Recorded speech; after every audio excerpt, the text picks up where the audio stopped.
गौरी गोपाल आश्रम में जो वृद्ध माताएं रहती हैं, इन माताओं में आज एक और मां सम्मिलित होने के लिए आई हैं। मां को छोड़ने के लिए मां का बेटा ही आया है।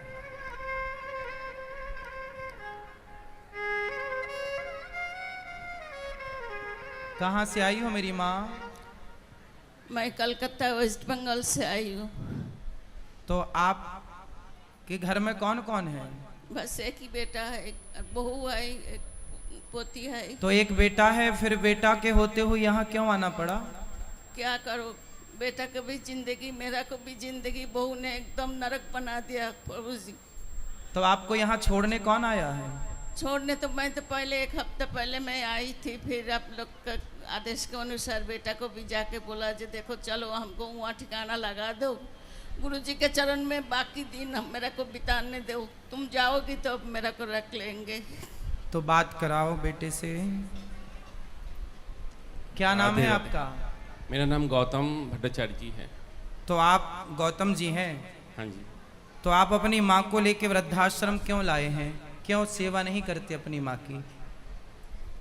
मैं खुद एक हैंडीकैप बन गया हूँ। क्यों?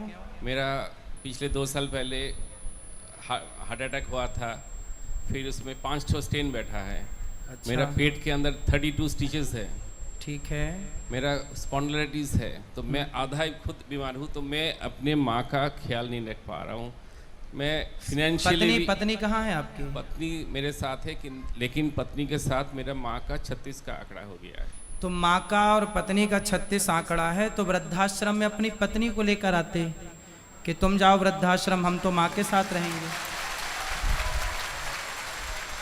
जिस माँ ने आपको पाल पोस कर बड़ा किया, योग्य बनाया, तेल मालिश करी आपकी, आप उसे लेके वृद्धाश्रम आ गए। बीमारी आपने बताई, तो बीमार आप माँ के लिए हैं, पत्नी के लिए बीमार नहीं है। उसके लिए ही बीमार हो। तो फिर पत्नी को छोड़ने क्यों नहीं आए वृद्धाश्रम? उसको बोलते तू चल वृद्धाश्रम, हम तुझे छोड़ने चलते हैं। जब माँ की और पत्नी की नहीं बनती तो आपके हिसाब से किसे छोड़ना चाहिए वृद्धाश्रम में? पत्नी को तो छोड़ना चाहिए। फिर अगर मतलब physically strong and financially strong रहता तो मैं ये स्टेप ले सकता था, लेकिन मेरे पीछे ही एक और आदमी चाहिए। तो मैं माँ को तो पत्नी तो है, पत्नी है जो पति को भी संभाल। यदि ऐसी स्थिति है कि चलो पत्नी आप कमजोर हैं, आपको बीमारी है, तो पत्नी अपने पति को भी संभाल सकती है और अपनी सास को भी संभाल सकती है। क्या दिक्कत है? क्या ये दास अनिरुद्ध 278 माओं को उसकी सेवा नहीं कर रहा है? यदि हम 278 माओं की सेवा कर सकते हैं तो आप और आपकी पत्नी मिलकर आपकी एक माँ की सेवा तो कर सकते हैं ना? आपकी बेटा बेटी है आपके? एक बेटी है। तो एक बेटी भी है आपकी? हाँ जी। और बेटा नहीं है। तो बेटी है, तो बेटी का तो ख्याल रख ही रहे हैं ना बीमारी में भी? वो तो रखे हैं। तो फिर माँ का ख्याल रखने में क्या दिक्कत थी? कितनी जगह चाहिए माँ को घर में? आज अभी बोल रही थी कि बचपन में मैं तुमको हॉस्टल छोड़ने जाता था, आज उल्टा हो गया। आज बुढ़ापे में तुम मेरे को वृद्धाश्रम छोड़ने आ रहे हो। तो क्यों ऐसे दिन आए? आप जैसे बेटे यदि हिम्मत हार जाएंगे, देखो माँ, ये वही माँ तो है ना जिसने आपकी उंगली पकड़कर आपको चलना सिखाया, सब क्या पढ़ाया लिखाया, क्या नहीं करती माँ? क्या क्या नहीं करती, क्या क्या बताएं? कोई नहीं, किसी से छिपा नहीं है माँ का योगदान बच्चे के लिए। लेकिन आपका जब विवाह हुआ, शादी हुई, बच्चे हुए, तो आप माँ को लेकर, अरे आप पत्नी को समझा नहीं सकते प्यार से कि क्या जरूरत है? माँ का पत्नी से 36 का आंकड़ा है, तो पत्नी को समझाओ। 35 साल हो गया मेरा शादी हुआ है। 35 साल में एक ऐसा साल नहीं गया कि माँ के साथ मेरा अनबन नहीं करवाया, या घर से मतलब लास्ट में तो फेडअप होके मैंने छोड़ दिया कि भाई जो करना है करो। मेरे को पुलिस का धमकी दिखाता है कि मैं मतलब आपकी पत्नी को आपकी माँ बिल्कुल पसंद नहीं है? बिल्कुल नहीं तो क्या प्रॉब्लम था? एक ही लड़का हूँ ना, कोई इसका देवर है, ननद है, कोई नहीं है। एक माँ ही मेरा है। अगर सास 2 बर्तन रहेगा तो आवाज होगा, अगर सास कुछ बोल दिया तो। अब चलो देखो, यदि सारी पत्नियां ऐसी बोलने लग जाएं कि जी अपनी माँ को वृद्धाश्रम छोड़ कर आओ, तब तो पूरे भारत की व्यवस्था ही बिगड़ जाएगी। बिल्कुल। सनातन संस्कृति की तो पूरी व्यवस्था ही बिल्कुल। बिगड़ जाएगी। ये तो बहुत ही मैं खुद इसको पाप मान रहा हूँ कि मैं अपने माँ को ऐसे जगह छोड़ के आ रहा हूँ ड्यू टू माई, मतलब मेरे वाइफ के वजह से मेरे को ऐसा करना पड़ा। तो आपकी वाइफ आई हैं? नहीं नहीं नहीं। तो उनको लाओ, कभी हम उनको भी समझाएंगे, कभी उनसे बात करेंगे। और मैं आप सबसे इनके माध्यम से बताऊं, हर स्त्री को मैं बताऊं, स्त्रियों को दुख देने वाली, स्त्रियों को सताने वाले पुरुष नहीं होते, स्त्रियों को दुख देने वाली स्त्रियां ही होती हैं। ये बात 99% सही है। 1% किसी केस में ऐसे नहीं मान सकते। वरना यदि स्त्री, इनकी बहू जो माँ आई हैं, इनकी बहू एक स्त्री है, और एक स्त्री, और ये माँ भी एक स्त्री है, एक स्त्री ही दूसरी स्त्री का दर्द समझ सकती है।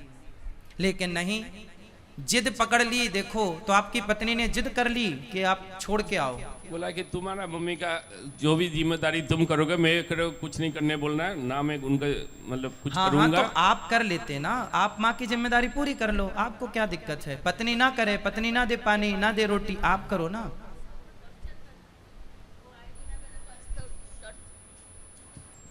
अगर वो आएगी मेरा को कुछ करेगी ना, तो उसको ऊपर टॉर्चर करेगी, खाना नहीं देगी। अच्छा, ये आपकी सेवा करेंगे तो पत्नी इनको टॉर्चर इसको करेगी? टॉर्चर करेगी, और बोलता ज्यादा करेगी तो तुमको पुलिस में, क्लब में जाके बताऊंगी जो तुम्हारा माँ मिलके मेरा को टॉर्चर कर रहे हो, और पुलिस के जाके कंप्लेन करेंगे, जेल में माँ बेटा को जेल में भर देंगे। देख लो जरा, आजकल कानून भी ऐसे हैं कि स्त्रियों की सुनवाई ही होती है।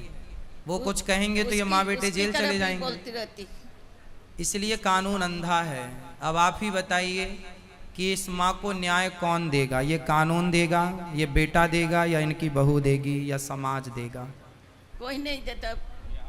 गुरु जी आपके चरण में मेरा तो स्थान। हम तो मैया आपकी सेवा करने को तैयार हैं, हमें कोई दिक्कत नहीं है। हम तो केवल अपने इस भाई को समझा रहे हैं कि तुम जो कर रहे हो, पत्नी को ही समझाओ। और मेरी हाथ जोड़ के प्रार्थना है हर स्त्री से, आप ऐसी सिचुएशन, ऐसी स्थितियां पैदा ना करें कि एक पुरुष अपनी माँ को लेकर वृद्धाश्रम छोड़ने आ जाए। चलो, ये पुरुष ये माँ को वृद्धाश्रम, बात कराओ भैया से, ये अपनी माँ को छोड़ने वृद्धाश्रम आए हैं। अब आप बताओ कि ये आपने पुण्य किया या पाप किया? पाप किए हैं। पाप किया। बिल्कुल। अब बताओ कि यदि ये पुरुष पापी हुआ तो इसको पापी बनाया किसने? इनकी पत्नी ने।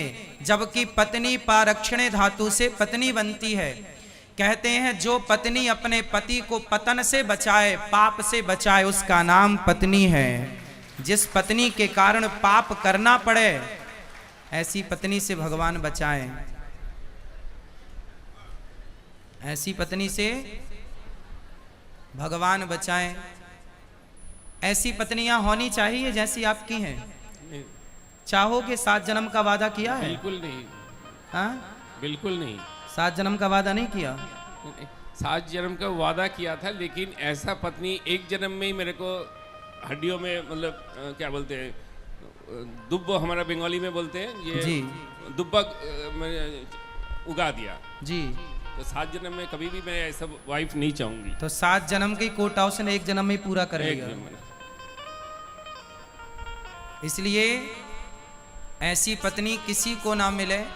ऐसी पत्नियां होनी चाहिए। आप लोग कितने लोग अपने अपने बेटों के लिए ऐसी पत्नियां चाहते हैं? चाहते हैं? नहीं चाहते तो आप भी ऐसी पत्नियां मत बनना। जितनी पत्नियां यहाँ बैठी हैं, आप भी तो किसी की पत्नी हैं। ऐसी पत्नी बिल्कुल मत बनना। बनना सही है? क्यों? ऐसी पत्नी नहीं। भगवान कुंवारा ही रखे, साधु बन जाए, अच्छा है। सारी जिंदगी बिना पत्नी के रहले पर ऐसी पत्नी भगवान दुश्मन को भी ना दे जैसी इन्हें मिली है। चलो, तो आप चाहते हैं कि आपकी माँ को यहाँ रखा जाए? आपके चरणों में सर। हाँ हाँ, हम तो अपनी माँ की तरह सेवा करेंगे। यहाँ तो 278 माँ ऑलरेडी हैं। सुना हैं? देखा भी है। आपने दर्शन किया माँ का? हाँ जी। कैसी व्यवस्था है यहाँ माँ की? बहुत अच्छी है। अच्छी लगी? आप आते रहिएगा अपनी माँ से मिलने के लिए। जरूर, हाँ, क्योंकि मेरा तो माँ के साथ कोई दुश्मनी नहीं है। बीच में कोई था, माँ को मैं किसके पास रखता। तो पत्नी आपको भी परेशान करती हैं? बहुत, नहीं तो इस उम्र में मेरा 55 है, 2 साल पहले मेरा हार्ट अटैक हो गया है।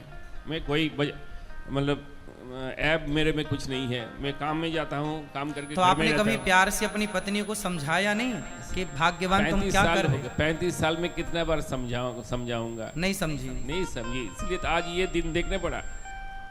हम आपकी पीड़ा को समझ सकते हैं, आपके कष्ट को, आपके दर्द को समझ सकते हैं, लेकिन हर स्त्री से मैं प्रार्थना करता हूँ कि इतना मत सताइए, समाज में इतना पति को प्रताड़ित मत कीजिए, अपनी सास को प्रताड़ित मत कीजिए। और कुछ कानून बनने भी चाहिए जो कम से कम इन माँओं के पक्ष में कोई तो कानून हो। सारे कानून बहुओं के पक्ष में है, कोई कानून माँ के पक्ष में भी तो हो। बूढ़ी माँ बाप के पक्ष में कुछ तो होना चाहिए।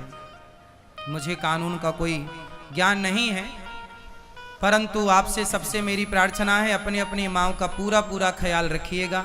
ठीक है मैया, आप यहीं रहिएगा। ये बेटा आपका, एक बेटा वो है, एक बेटा ये दास अनिरुद्ध है। गौरी गोपाल आश्रम में आपका स्वागत है। ये दास अनिरुद्ध आपका बेटा बनकर अब आपकी आगे की सारी सेवाएं ये दास अनिरुद्ध करेगा। माइक दो मैया को। आपको चरण में कोटि कोटि ना प्रणाम। मैया, आप तो हमारी माँ हो, आप तो हमें आशीर्वाद दो बस और आप सदा खुश रहो। हम आप कोशिश करेंगे कि आप यहाँ खुश रहें और बस हम प्रसन्न यहाँ रहें। खुश रहेंगे, कैसे भी हो हम यहाँ खुश रहेंगे, यही खुशी मिलेगा। मेरा संसार का मोह खत्म हो गया बहुत दिन से। बस अभी आप बाकी दिन आपको चरण में यह पड़े रहे, इसी में मेरा शांति है।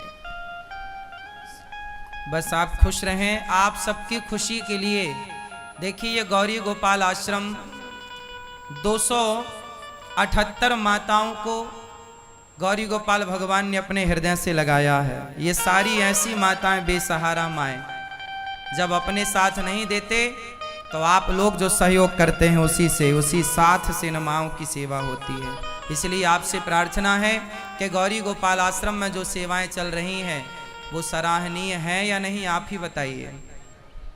इन माँओं की सेवा करना हमारा धर्म है या नहीं? अब ये माँ बेटे के यहाँ से आकर इस बेटे के पास आई तो अब इनकी सेवा करना हमारा धर्म है। आप सबसे प्रार्थना है, आप भी इन माँओं की सेवा के लिए इन हाथों को जरूर बढ़ाइएगा। आप भी गौरी गोपाल आश्रम में चल रही सेवाओं के लिए माँओं को आप भोजन की सेवा से जोड़िएगा। आप अपने आपको इन माँओं के भोजन की सेवा, ये आश्रम में अब जगह नहीं है माताओं को रहने के लिए, इसलिए एक बड़ा आश्रम बनाना पड़ रहा है जहाँ 1000 वृद्ध माताएं रहेंगी। मैं दिन रात केवल इस आश्रम के निर्माण की देखरेख करता रहता हूँ कि कहाँ तक काम पहुँचा, कैसे काम करना है। सुबह से शाम तक सपने में भी मुझे काम ही दिखता है कि किस तरह काम चल रहा, किस प्रकार माँओं की सेवा होगी। आप समझ सकते हैं ना, 1000 माँओं की व्यवस्था करना कितनी बड़ी जिम्मेदारी है। तो आप चाहते हैं कि आप भी इन माँओं का दुख दर्द कम कर सकें, आंसू पहुँच सकें, तो इस आश्रम के निर्माण में आप भी जरा सा सहयोग कीजिएगा। एक ईंट का ही, एक बोरी सीमेंट का ही, एक रूम का ही, एक कमरे की छत का ही, जिस लायक ईश्वर ने बनाया, कंधे से कंधा मिलाकर चलेंगे ना तो अच्छा रहेगा। आपका ये भाई, आपका ये बेटा समाज की सेवा के लिए यदि खड़ा है तो आप सबका भी प्यार और आशीर्वाद मुझे चाहिए। ठीक है, खुश रहिए मैया, आप रहिए, मैया को कराइए व्यवस्था।